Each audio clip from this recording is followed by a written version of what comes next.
કાલે જામનગર રોડ ઉપર આવેલી આનંદ નર્સિંગ કોલેજનો એક વિડીયો વાયરલ થયો હતો। આ વિડીયોમાં વિદ્યાર્થીના જમવામાં જીવતી ઈયળો નીકળી હતી અને અવારનવાર વિદ્યાર્થીઓને ખરાબ ક્વોલિટીનું જમવાનું ત્યાં મળે છે એવી ફરિયાદો ગઈકાલે એનએસયુઆઈને મળી હતી।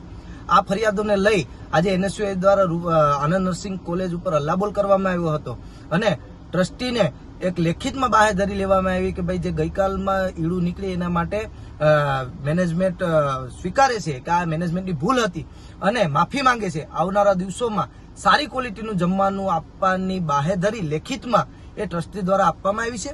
જ્યારે રાજકોટના વિદ્યાર્થીઓને હું કહેવા માંગુ છું કે જે પણ કોઈ વિદ્યાર્થીઓને આવી હોસ્ટેલ બાબતની પ્રશ્નો હોય, પાણીના પ્રશ્નો હોય, જમવાના પ્રશ્નો હોય કે એજ્યુકેશનને લગતા કોઈ પ્રશ્નો હોય તો એ એનએસયુનો સંપર્ક કરે। જે પણ કોઈ વિદ્યાર્થીઓ માહિતી આપશે અથવા તો ફરિયાદ કરશે એની માહિતી ગુપ્ત રાખવામાં આવશે અને જે બધા જ પ્રશ્નોના નિવારણ માટે એનએસયુઆઈ લડત લડશે એવી ખાતરી આપીએ છીએ।